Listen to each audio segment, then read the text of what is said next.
여러분, 오늘 이 아침에 예배당에 올라와서 하나님께 예배를 드리면서도 마음에 신경 쓰는 일들, 다시 말하면 염려가 되는 일들이 있지 않으십니까? 한 두 달 전에 전도 대상자 친구 직장에 찾아갔는데 이 친구가 너무나 지금 스트레스 받아가지고 이제 막 줄담배를 피는 거예요. 밤에도 잠을 못 자고. 그래서 왜 그런가 대화해 보니까 이 일감이 안 들어오니까 직장에 이 인컴 수입이 없으니까 렌트비, 한 달에 한 번 내는 렌트비 내는 거, 또 가장으로서 이거저거 뭐 유틸리티 빌, 전화비도 내야 되고 이거저거 그냥 재정의 압박을 너무나 받아서 이 스트레스를 받으니까 이 밤에 잠이 안 와서 자꾸만 이제 줄담배를 피고 너무나 신경 쓰는. 여러분, 제일 기초고 기본이고 제일 우리가 신경 쓰는 것 중에 하나가 이 재정 압박입니다. 무엇을 이게 먹고 살아야 되는데 일감이 없으면은 일을 해서 나는 일을 하고 싶어서 그래서 막 돈 욕심도 있는 게 아니라 그냥 하루하루 일주일 이 먹고 사는 문제. 얼마나 이게 염려가 됩니까? 제가 한 달 반 전에 우리 영어사학 연합 수련회 가서 그 빅별 그 산장 캐빈에서 학생들 다 안에 있을 때 바깥에 폴치에 앉아가지고 나무 숲 또 하늘 쳐다보고 생각할 때 이 새 두 마리가 날르면서 여기저기 막 날아다니다가 나무에 앉더라고요. 소리 내면서.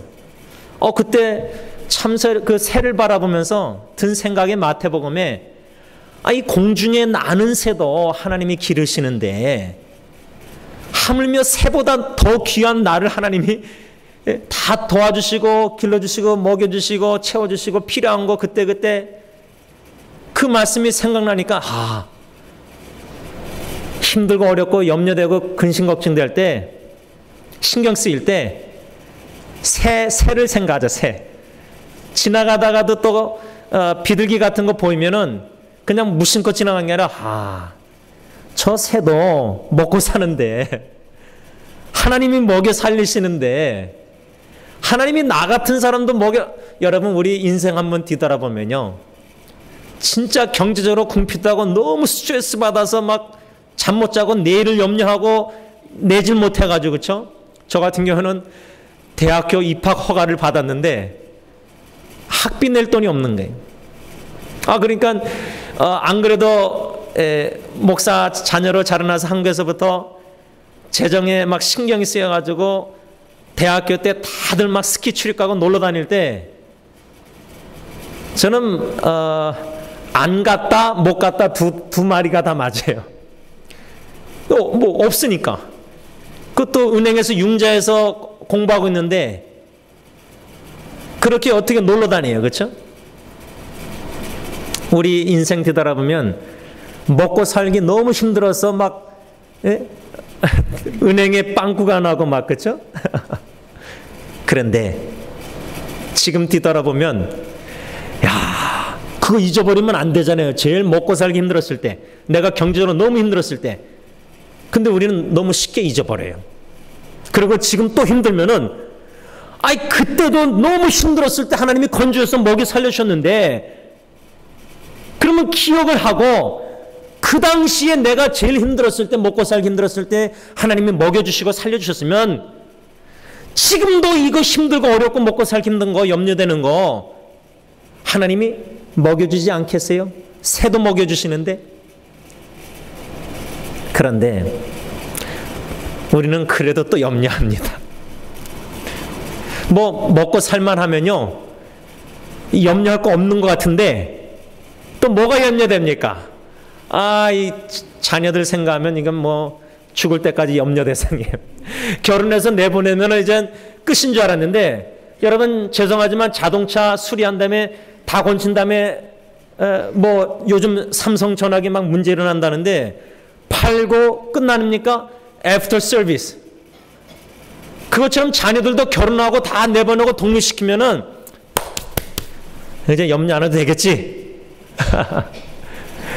아이고, 그래도 또 자녀들 염려 걱정되고요.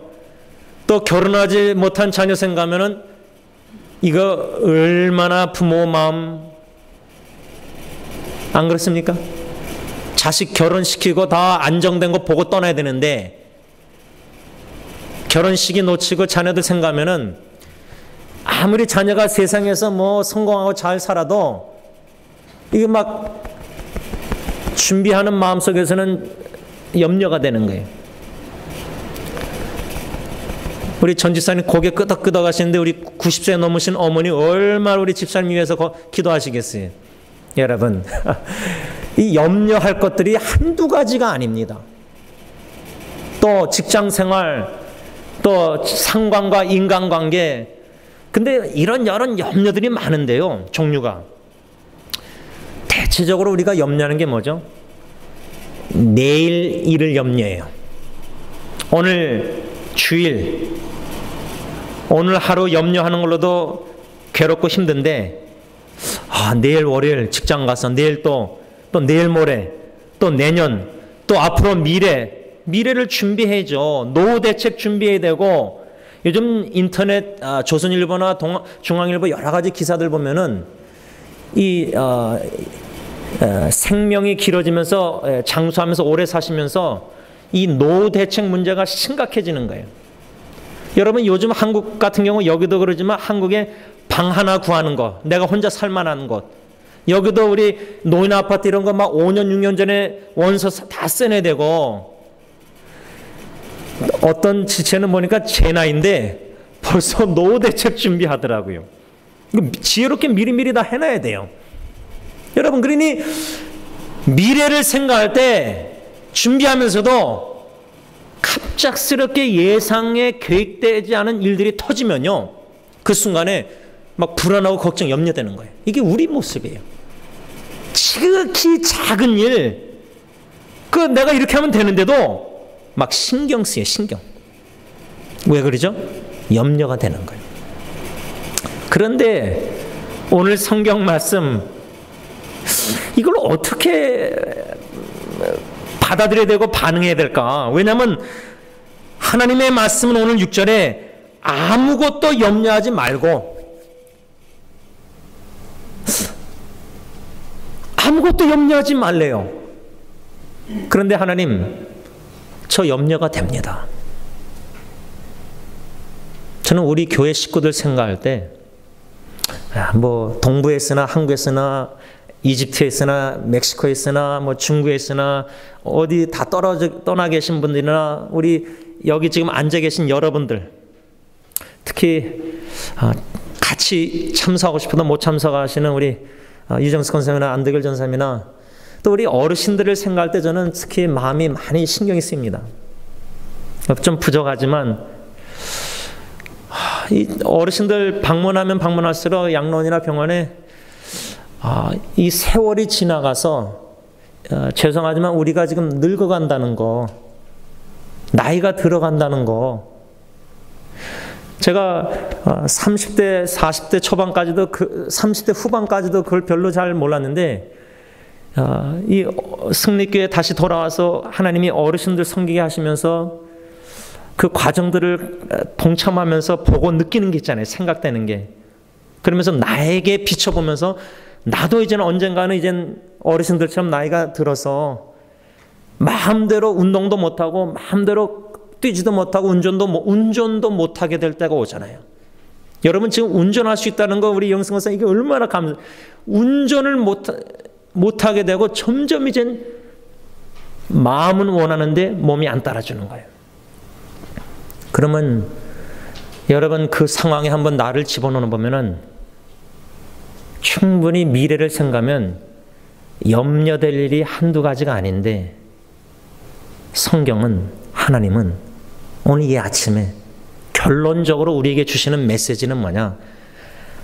지원아, 아무개야, 아무것도 염려하지 마라. 그 말씀이에요. 그런데 저는 그 말씀을 받으면서도 속으로 하나님께 기도한, 하나님, 근데 저 염려돼요. 저 이게 지금 염려돼요. 우리 승리교회 어르신들 생각할 때 염려가 되고요. 우리 승리교회 식구들의 자녀들, 지금 교회를 떠난 자녀들 생각하면 너무 마음이 자꾸만 아파요. 금요일 날 영어 성역 공부 대신 이제 한 달에 한 번 기도 모임, 우리 한국어 사역 여기서 기도할 때 금요일 날 밤 9시에 제가 저희 집 아들이나 준이랑 이제 데리고 나와서 이제 에리 형제가 와가지고 이제 저 방 안에서 기도회 하고 이제 식사 요시노야 사주고 이제 기도 시간을 갖는 것 같은데, 기도회 다 마치고 이제 다 어르신들 다 가고, 그리고 아이들도 이제 제한하고 다 떠나고, 근데 소리가 나요. 그래서 나중에 쓸까 보니까 이 에릭 형제가 혼자서 막 뭐 망치질하고 뭐하고 그냥 뭐 저 성가대실 저 학생실을 막 페인트하더니 뭐 다 막 하고, 제가 이 불 꺼진 본당에서 다시 들어가서 그 친구를 생각하면서 기도하면서 염려스러운 일이 있었는데, 야, 그 고비 위기를 하나님이 건져주셔서 오히려 더 위기를 겪고 나면은 더 믿음이 견고해지든지 시험에 들어서 교회를 떠나든지 아니면 연약해지든지 둘 중에 하나인데, 이 친구는 하나님이 더 견고하게 해주셨어요. 그래서 언젠가 그 친구가 저 조그만 방실에서 제가 나눴잖아요. 부엌 문으로 주차장 나가는데 밤에 거기서 막 기타 치면서 막 울부짖 참 찬양하는 소리 들으면서 제가 바깥에 문 닫았지만 손을 내밀고 그렇게 잘 안 하는데 그 형제를 위해서 기도했어요. 제가 금요일날 기도하면서 혼자서 87년도 예수님 영접하고 회개하고 돌아와서 이제 친구들하고 다 멀어졌잖아요. 금토일마다 이제 주일마다 교회에서 잘 때 너무 외로우니까 저 앞에 나가서 밤 하늘 LA 보면은 얘네들이 지금 다 어디 있는지 아는데 너무 외로워가지고 신앙에 동지가 없으니까, 그래서 배우게 된 게 기타였어요. 누가 가르쳐 준 것도 아니고 복음성가 집 뒤에 기타 코드 이렇게 점 있는 거 A 코드, D 코드, G 코드. 그래서 제일 쉬운 거 G 코드, D 코드, A 코드 배우니까 좋으신 하나님, 그걸 칠 수 있게 됐어요. 그게 제일 먼저 배운 노래예요. 좋으신 하나님. 여러분, 우리 사랑하는 2세 여러분들 자녀뿐만 아니라 2세 젊은 세대들, 이민사회에, 이민교회에, 대학교만 가면 다 교회를 떠나고, 아마 우리 에리 형제가 충현선교회 목요일날 성역 공부를 여자친구가 그 교회 다니까 가봤는데, 목사님 그렇게 큰 교회인데도 대학부가 별로 없더래요.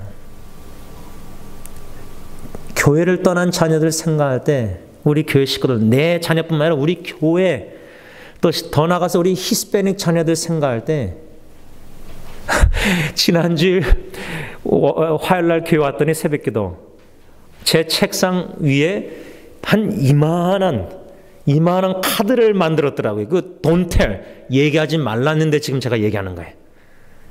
우리 히스패닉 꼬맹이들이 제 생일 카드를 이만하게 큰 걸 만들었어요.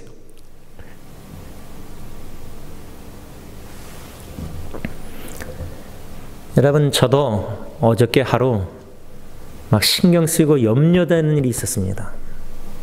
그런데 이 말씀 오늘 설교 준비하면서 묵상하면서 아무것도 염려하지 말고 빌립보서 4장 6절, 그런데 하나님, 저는 자꾸만 신경이 쓰이고 염려가 됩니다. 그러니까 여러분, 자꾸만 신경 쓰면 어떻게 되죠? 마음에 이게 막 스트레스가 되는 거예요. 그러니까 이게 막 소화가 안 되고요. 음식 맛이 없어져요. 안 그렇습니까? 막 신경 쓰이니까. 근데 신경을 안 쓰고 싶어서 딱 이렇게 하려고 하는데도 생각해서 이게 저절로 안 돼요. 자꾸만 그게 생각이 나요. 자꾸만 그 상황이 보이고 그 사람이 보이고 자꾸만 신경이 쓰이고 이걸 문제를 어떻게 해결해야 되나? 이게 먼저 기도가 되고 하나님께 알아야 되는데 막 신경이 쓰이는 거예요. 어떻게 해야 합니까? 염려하지 말라고 하시는데 염려가 되는 걸 어떻게 해야 합니까? 하나님 저 염려돼요. 어떻게 해야 되죠?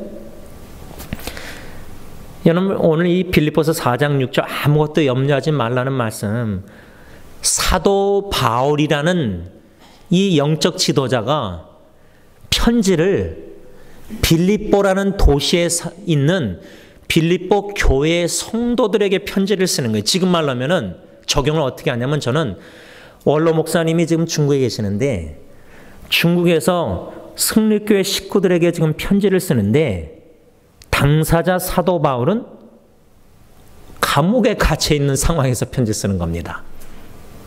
전에 원로 목사님 김창미 목사님이 경찰서에 좀 불려가셔서 거기 아마 그때 갇혀 있었는지 그 다음 날에 이제 경찰서장하고 다 모여가지고 의논해가지고 결국 80불인가 미국 돈으로 벌금을 내고 풀려나신 적이 있어요. 한번 상상해 보세요. 감옥에 갇혔는데 승리교회 식구들에게 편지를 쓴다.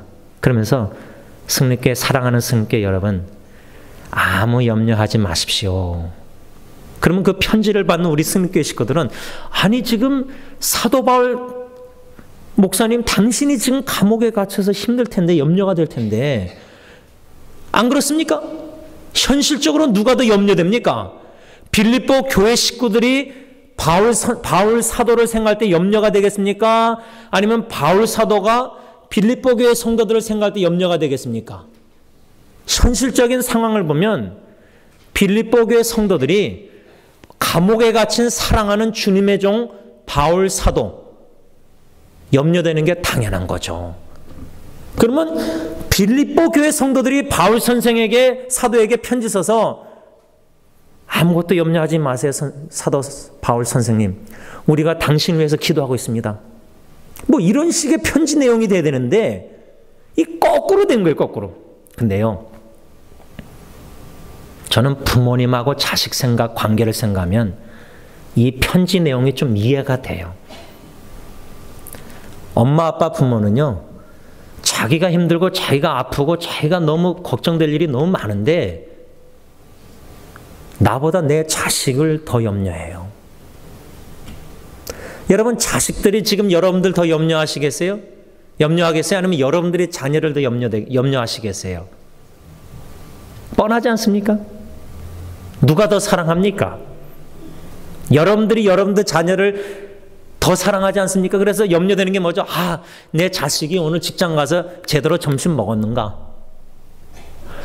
요즘 저희 집 두 아이 보면은 첫째, 둘째 고등학교 이제 학교 데려다 주면 제가 월요일 날 이제 나머지 날은 이제 아내가 다 하고 직장에 나가는데 월요일 날은 이제 제가 학교 데려다 주는데 전에는 집 동네에 버거킹이 있어가지고 제가 그냥 6시 아침에 그 6시 문 열거든요. 그래서 가서 뭐 브렉퍼스트 버리라도 사가지고 식탁에 놓고 야 꼭 먹고 가라. 그럼 막 뭐 차 안에서도 먹다가 남으면 누가 먹어요? 제가 먹어야 되잖아요. 버리기 아깝고. 근데 그 버거킹이 없어지고 스타벅스가 생겨버렸어요. 스타벅스 있는데 또 생겼어요. 그러니까 요즘 아침이 월요일날 제가 보면 애들이 못 먹는 게 아니라 안 먹고 가요. 이제 습관 됐어요 벌써 제가 보니까.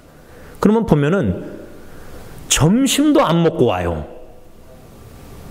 그러면 아니 제가 용돈을 주는데 점심 먹으라고 주는데 안 먹으면 그게 재정이 어디로 가는지 모르겠는데 아침 점심 안 먹고 2시에 제가 이제 피가 까면은 이젠 배가 고픈 거예요.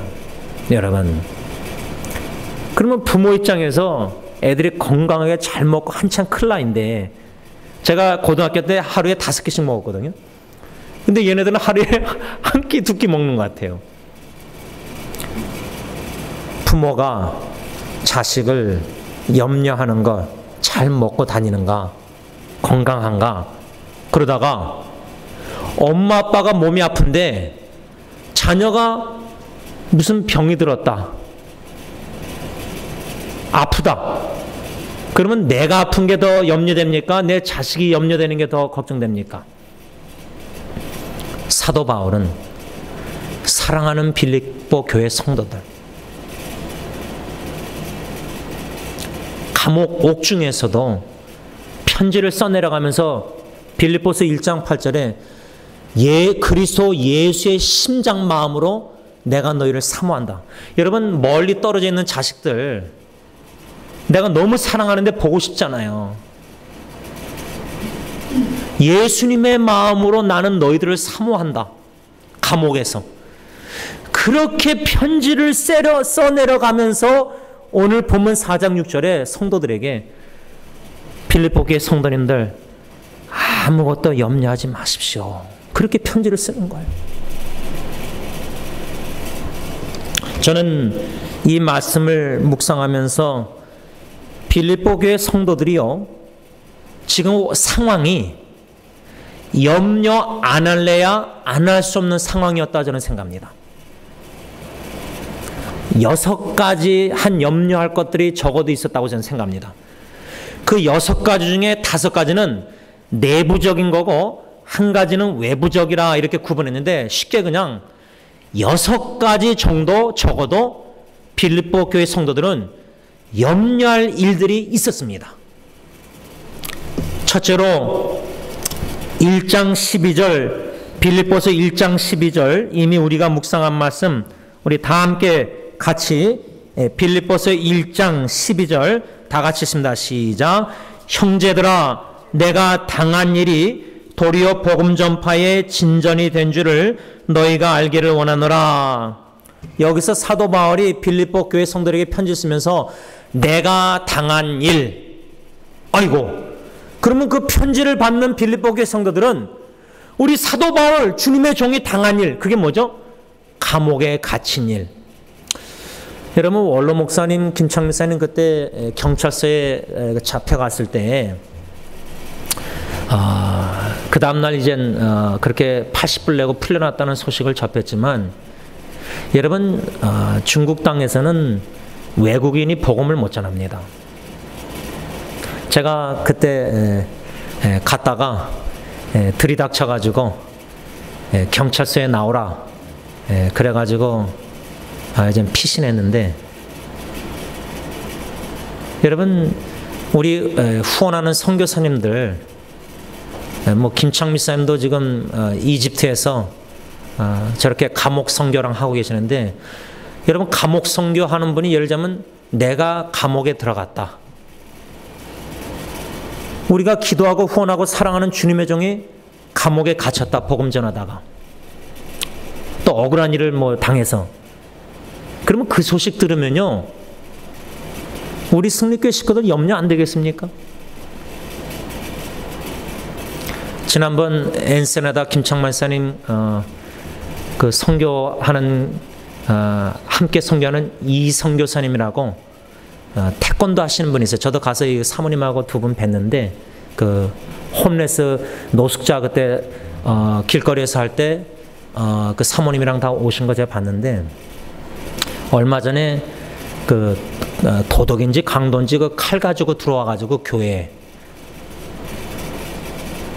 그분이 이제 태권도 하니까 제 생각에는 아마 자기 방어를 하잖아요, 그렇죠? 근데 아마 그 상대방 강도인가 도둑이 뭐 머리를 다쳤나 뭐 하여튼 어떻게 해가지고 경찰서에 이제 불려갔는데 억울한 누명을 쓴 것 같아요. 여러분, 얼마 전에 그 멕시코에 그 한 여자, 한국 여자 누명 써가지고 억울하게 막 200일인가 뭐 감옥 갇혔다가 막 영사가 나와서 뭐 그런 일이 있었잖아요. 그게 이런 미국은 덜하지만 이 남미나 중미나 이렇게 딴 데 가면은 억울하게 그렇게 막 거짓 증인 세우니까, 그래서 이 선교사님도 경찰서에 불려간 거예요. 자기가 도둑이 들어온 건데, 자기 방어한 건데 오히려 이 가해자가 돼버린 거예요. 그래서 그때 김창만 쌤이 카카오톡으로 기도 부탁을 하신 적이 있었는데, 물론 다행히 다 풀려나고 다 억울한 누명을 벗어났는데, 여러분, 우리가 선교사님들을 위해서 기도할 때 그 선교사님들이 뭐 선교지에서 뭐 조그만 일까지 힘든 일들 얘기 안 하십니다. 우리 나가신 분들. 근데 감옥에 갇혔다 억울하게 핍박받고 충분히 염려됩니다. 빌립보 교회 성도들 입장에서 내가 당한 일, 아이고 우리 사도 바울이 편지를 쓰신 분이 지금 주님의 종이 우리를 사랑하는 분이 감옥에 갇혔다. 이거 충분히 염려되죠. 그게 첫 번째 염려였습니다. 두 번째로 염려될 거는 1장 15절, 빌립보서 1장 15절 다 같이 읽습니다. 시작. 어떤 이들은 투기와 분쟁으로, 어떤 이들은 착한 뜻으로 그리스도를 전파하느니. 17절도 있습니다. 시작. 그들은 나의 매임에 괴로움을 더하게 할 줄로 생각하여 순수하지 못하게 다툼으로 그리스도를 전파하느니라. 예를 들자면 원로 목사님이 감옥에 갇혔는데 승립교회 안에 두 그룹이 형성된 거예요. 한 그룹은 원로 목사님이 복음 전하다가 감옥 갇혔으니까 나도 원로 목사님처럼 담대하게 복음 전파해야지, 핍박당해도. 그렇게 담대하게 용기 있게, 순수한 동기로 담대하게 용기 있게 복음 전하는 그룹이 형성됐어요. 빌립보 교회. 사도 바울이 감옥에 갇혀가지고. 근데 문제는 뭐죠? 빌립보 교회에 또 다른 그룹이 형성되는데 그 사람들은 15절에 뭐랬죠? 15절에 투기와 분쟁으로, 나쁜 동기로 투기와 분쟁으로. 또 17절에 뭐랬죠? 그들은 나의 매임, 내가 감옥에 갇힌 매임에 괴로움을 더하게 할 줄로 생각하여 순수하지 못하게 다툼으로 그리스도를 전했다. 여러분, 예를 들자면 승리교회 원로 목사님 감옥에 갇히면 한 그룹은 담대하게 용기 있게 막 순수한 동기를 전하는데 다른 그룹은 원로 목사님이 싫으니까, 안 그래도 목사님에게 불만이 있었으니까 목사님에게 더 괴로움을 더하게 하려고 나쁜 동기로, 순수하지 못한 동기로 다툼으로 분쟁으로. 여러분, 주님의 종이 감옥에 갇혔는데 바울 선생이 빌립보 교회가 서로 다투고 분쟁하고 막, 그래서 주님의 종의 마음을 더 괴롭게 하려고. 그러면 이거 여러분 염려가 되지 않겠습니까? 주님의 종의 관점에서도.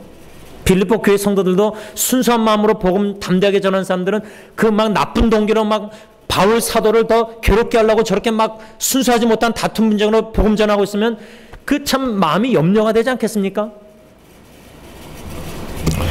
세 번째로 1장 27절 다 같이 읽습니다. 시작. 오직 너희는 그리스도의 복음에 합당하게 생활하라. 이는 내가 너희에게 가보나 떠나 있으나 너희가 한 마음으로 서서 한 뜻으로 복음의 신앙을 위하여 협력하는 것과. 사도 바울이 빌립보 교회 성도들에게 편지를 써내려가면서 여러분 복음에 합당한 생활을 하십시오. 그 말은 뭐죠? 빌립보 교회 성도들이 복음에 합당한 생활을 하지 못하고 있는 사람들이 있었기 때문입니다. 여러분, 우리 기독교인들이 지금 심각한 문제 중에 하나가 뭐냐면, 목회자부터 해서 온 우리 기독교인들이 지금 심각한 문제가 뭐냐면 예수 그리스도의 복음을 잘 몰라요. 그리고 그 복음을 강단에서도 잘 전파가 되지 않아요. 우리 목회자들도 예수 그리스도의 십자가의 죽으심과 부활, 이 복음을 전하지 못하고 있어요. 않고 있어요. 복음 자체가 실종된 게, 이게 고 옥하는 목사님 막 회개된다고 막 통곡으로 그때 복음 집회 때 막 하고 그랬잖아요. 그때 사설도 나오고. 여러분, 동전 있잖아요. 코를 25전 동전으로 말하면 동전 앞은 이 복음이 지금 실종된 게 문제고요. 동전 뒤는 뭐냐면 그 복음에 합당한 생활을 우리 기독교인들이 교회가 못하고 있어요. 그 실제적인 예가, 현상이 뭐냐면 이 27절 하반절에 뭐라 했죠? 이는 내가 너에게 가보나 떠나 있으나 뭐라 했죠? 너희가 한 마음으로 서서 한 뜻으로 복음의 신앙을 위하여 협력하는 것. 교회가 한 마음이 되고 있지 못해요. 교회가 한마음 한뜻으로 하나가 돼서 사랑의 공동체. 그러면 복음을 전할 때에 불신자들이 전도지 받고 안 받으면서 당신들이나 잘하세요. 교회가 다투고 분쟁하고 싸우고 법정에 싸우고 이거는 복음을 증거하는 증거가 안 된다는 거예요. 증인이. 입술로는 예수님의 복음 사랑 하나 얘기하지만 당신들이 교회가 하나가 안 되고 싸우고 다투는데 이게 복음 전파가 아니라 복음을 막는 거예요. 오히려 우리가 기독교인들이 복음의 장애물이 되고 있는 거예요. 징검다리가 돼야 되는데 가정에서도 믿지 않는 식구들이 야 우리 엄마 아빠 보면 나 예수 믿어야 되겠다. 너무나 본이 되니까 익셈포가 되니까 직장에서도 야 저 사람 교회 나간다는데 진짜 뭐가 다르다. 저렇게 헌신적으로 희생하고 섬기고 오래 참고 인내하고 항상 웃고 밝고 섬기고 향기를 드러내고 베풀길 좋아하고 이기적이지 않고 이런 복음에 합당한 예수의 삶을 재현하고 보여줘야 되는데 입술은 예수님 닮았는데 삶은 너무나 예수님과 동떨어진 너무 나쁜 거예요. 예수 믿는 사람이 더 못된 거예요. 직장에서 회사에서. 복음에 합당한 삶을 살지 못했다. 빌립보 교회가 너희들이 한마음 한뜻으로 복음의 신앙의 협력. 여러분 죄송하지만 필리핀 같은 나라에 선교사님들 많잖아요. 여러분 지금 선교사님들이요. 이게 보통 힘든 일이 아닙니다. 우리 교회 선교사님들 나가서 선교하시는데 그분들이 여러분들에게는 이렇게 다 얘기를 못해도 선교지에서요 힘든 것 중에 하나가 뭔지 아세요? 선교사님들 여기처럼 미국에서 운전하고 먹고 살고 마음껏 뭐 공원에 다니고 그걸 못해서 힘든 게 아니에요. 그걸 희생하고 감수하고 딴 나라 가서 고생하시는 거 아니에요. 근데 힘든 게 뭐냐? 같은 선교사님들이에요. 우리 윤희정 우리 사모님도 이제 선교지에 한 1년 가셔서 알 수 있었을 텐데 필리핀 같은 경우는 제가 알기로는 선교사님들끼리 하나가 잘 안 된대요. 많은 선교사들이 파송받았는데 뭐 나는 장로교 나는 뭐 감리교 나는 뭐 오순절교 뭐 하여튼 교파 교단 또 같은 장로교인데도 장로교에 뭐 합동추 통합추 뭐 별의별 하면서 얼마나 나눠져 있는지 몰라요.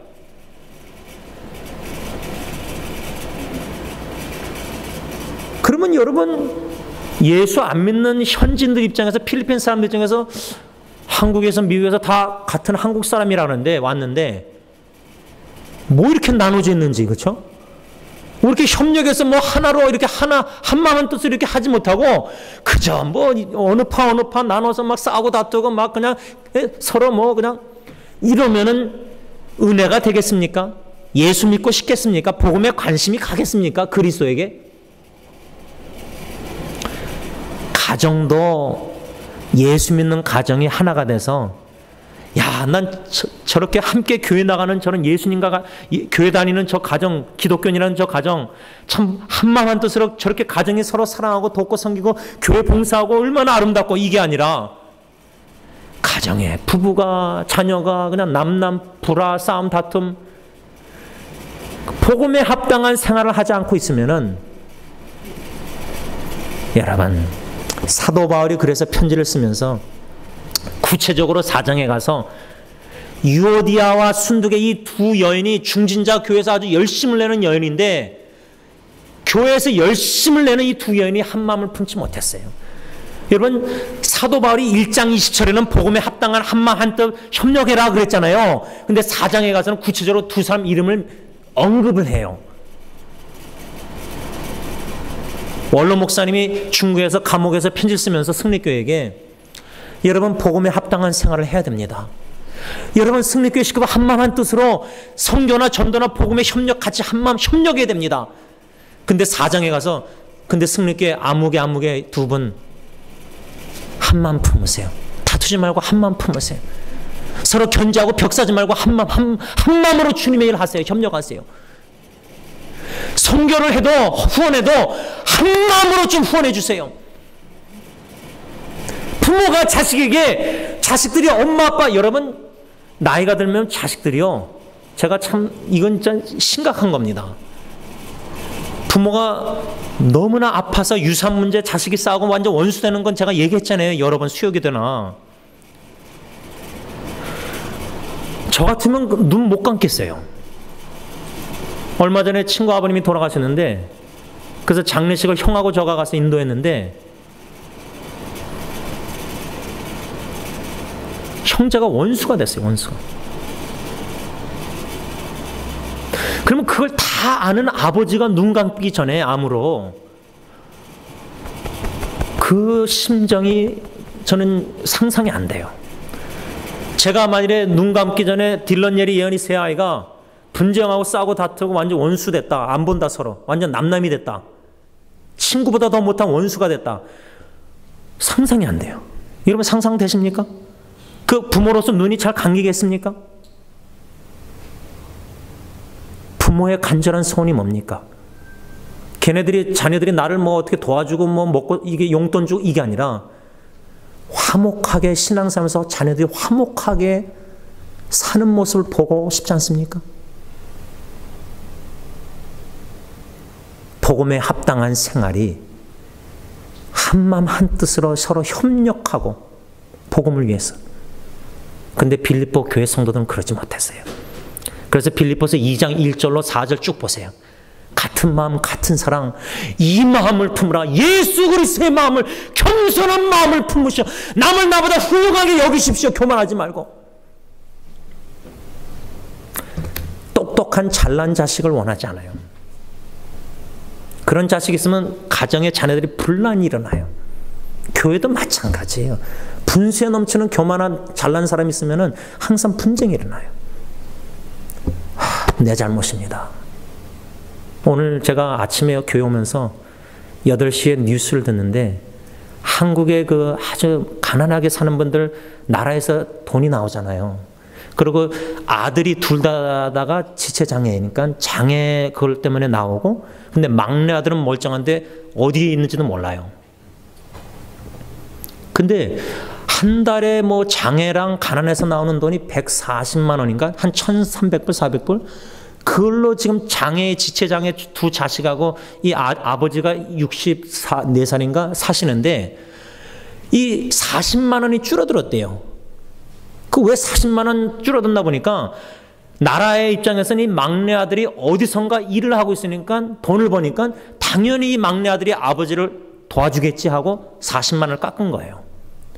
근데 제가 그걸 관심 있게 들으면서 결론적으로 그 아저씨가, 아버지가 뭐라 하는지 아세요? 다 제 잘못입니다.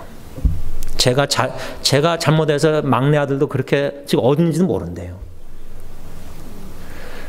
한 달에 140만 원, 1,300불로 지체장애 두 자식을 두고 아버지가 지금 일도 못하고 자기도 병들고 해서 지금 먹고 살려는데, 나라에서 나오는 돈 장애랑 이런 게 줄어든 거예요. 40만 원이. 400불이. 여러분 1,400불에서 400불 줄면 1,000불로 한 달을 산다 생각해 보세요. 말씀을 좀 여기까지만 정리하겠습니다. 여러분, 가끔 제가 한국 뉴스, 여기 우리 이민자들이, 어르신들은 더 아시겠죠. 어르신 되면 고향이 생각나고, 한국 고향 참 떠난 지 10년, 20년, 30년, 40년 되면서, 그래서 이민자들이 이제 고향에 대한, 한국에 대한 뉴스에 관심을 많이 갖고, 뭐 정치인들 저런 거 보면은 막 한숨만 나오고 기도 안 할 수가 없죠. 미국도 진짜 답답하고 기도 나올 수밖에 없는데, 저는 그 9시에 이제 KBS 뉴스나 8시 40분에 그 SBS인가 뉴스를 접할 때, 정치 뉴스 말고요, 여름에 막 선풍기 없어가지고 그냥 이게 조그만 방에 막 짐들 많고 그냥, 그래서 뭐 KTNT인가 어디서 와서 뭐 선풍기도 선물하고 뭐 천도 뭐 마개도 뭐 해서 좀 바람 들어오게 뭐 이런 거 뭐 달아주고 막 그런 거 뉴스 선한 일 이렇게 나오거든요. 조금 나와요. 야, 저기 그런 나이 드신 할아버지, 할머니, 아저씨들 자식도 다 어디 떠나간 적 없고, 그렇죠? 독거노인들 있잖아요. 혼자 계신 분들. 교회에서 막 반찬도 만들어서 찾아가서 주고, 그렇죠? 하루하루 저분들은 무슨 소망을 가지고 살아가실까? 시간도 많잖아요. 나이가 들면 시간도 많잖아요. 젊은 애들은 막 바빠서 분주하게 막 너무 바빠서 뭐 식사 같이 한 번도 못 하는데 부모하고. 근데 어르신들은 시간도 많고 진짜 눈만 뜨면 몸이 쑤시고 아프고 외롭고 몸은 더 약해지고 병들고 자식에겐 폐 끼치기 싫고 그렇게 외롭게 힘들게 사시는 분들 뉴스를 접하잖아요. 모르는 사람들인데도 뉴스 보면서 조금 염려되잖아요. 조금 염려되지 않습니까? 여러분, 우리 주위에 멀리 말고요. 우리 가까운, 잘 못 볼 수가 있는데 우리 가까운 주위에 염려, 근심, 걱정, 뭐 재정의 압박 이것도 그러지만 그보다 사랑하는 사람들과의 관계에서 오는 스트레스나 염려, 근심, 걱정 많이 있습니다. 제가 한 가지만 나누고 마칠게요. 어저께 무슨 신경 쓰는 일이 있어가지고 이게 자꾸만 생각이 나는 거예요. 뭐 작은 일이고 별거 아니고 그냥 뭐 이렇게 해결하면 되는데 제가 이제 월요일날 가서 해결하면 되는데 아는데도 막 생각이 자꾸만 나니까 그 사람과 그 상황. 그래서 운동하다 곰곰이 생각해 봤어요. 지원아, 너 왜 지금 이거 가지고 신경 쓰냐? 근데 월요일날 화요일날 가서 이렇게 하면 해결하면 되는데 그래서 제가 그걸 통해서 진짜 내가 별 볼 없는 인간이구나. 그때는 뭐 목사 이거 없어요. 예수 믿는다는 사람이 이거 가지고 이렇게 염려, 근심, 걱정하는가? 그래서 막 신경 스트레스 받는가? 아는데 안 되는 거예요. 이거 오늘 말씀 아무것도 염려하지 말고 오늘 설교해야 되는데 주일날 어저께 묵상하면서 지원아 아무것도 염려하지 마라. 하나님께 다 맡겨라. 기도로. 믿음으로 맡겨라. 그런데도 염려가 되는 거예요. 그러니까 뭐 운동하다가 염려되니까 이게 뭐 운동할 맛이 나요. 그런데 어떤 생각을 떠올랐냐면 언젠가 제 아내가 저에게 이제 자기 생각을 나눈 건데 그 생각이 떠오른 거예요. 아내의 생각은 뭐냐면 우리는 대신대로 예수 믿지 않는 자들에게 도움을 받으려고 하지 말고 오히려 도와주고 베풀어야 한다. 그 아내가 한 말이 생각난 거예요. 제가 신경 쓰는 일이 그 사람에게 이제 도움을 받으려고 한 건데 내가 생각을 잘못했구나. 오히려 그 분이 사업이 잘 되도록 내가 일부러 가서라도 뭐 하나 더 팔아주고 예를 들자면 그러니까 아내의 말이 생각나더니 내가 그 사람에게 지금 도움을 받으려고 하는데 연락이 안 와서 뭐 신경 이게 아니라 베풀어야 되겠다. 아내 말대로 그렇게 해야 되겠다. 딱 그 생각으로 마음가짐을 딱 가지니까 여러분 희한합니다. 저같이 믿음 없는 목사도 희한한 게 체험한 게 그 순간부터 마음이 편안해지더라고요. 내가 뭐 해서가 아니라 그냥 하나님이 주시는 이 평강이 근데 놀라운 게요. 그날 저녁에 제가 그 도움을 받고자 하는 그 친구한테 금요일 날 밤 토요일 날 카톡이나 페이스북으로 메시지를 보냈는데 답변이 없는 거예요. 그 답변이 없는 게 막 신경 쓰이는 거예요. 근데 그날 저녁에 답변이 왔더라고요. 그러니까 내가 참 하나님 앞에서 부끄럽고 이거 가지고 염려하고 스트레스하고 신경 쓰는데 이게 새도 참새 이제 참새를 좀 제대로 봐야 되겠다. 참새도 다 먹여 살리시는데 참새보다 귀한 나를 기도하겠습니다. 하나님, 저의 믿음 없음을 연약함을 하나님이 사랑하시는 성도님들에게 부끄럽지만 수치스럽지만 나눴습니다. 조그만 일 가지고도 자꾸만 신경 쓰고 염려하고 별거 아닌 것 같은데도 그저 하나님께 맡기고 믿음으로 살면 되는데 믿지 못하고 하나님을 믿지 못하고 바라보지 못하고 자꾸만 사람과 상황과 도움이 필요한 것과 이런저런 것들이 자꾸만 신경 쓰이는 것, 저 자신의 믿음 없음을 고백합니다. 하나님, 아무것도 염려하지 말라.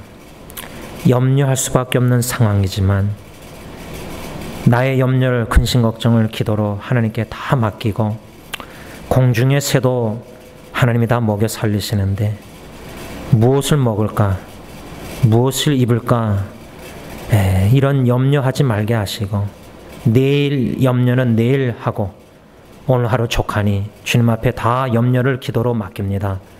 다 걷어가 주시고 놀라운 세상이 줄 수 없는 샬롬, 평강, 평안을 우리 모든 승리교회 식구들에게 주시옵소서. 예수님의 이름으로 간절히 기도를 올리옵나이다. 아멘. 우리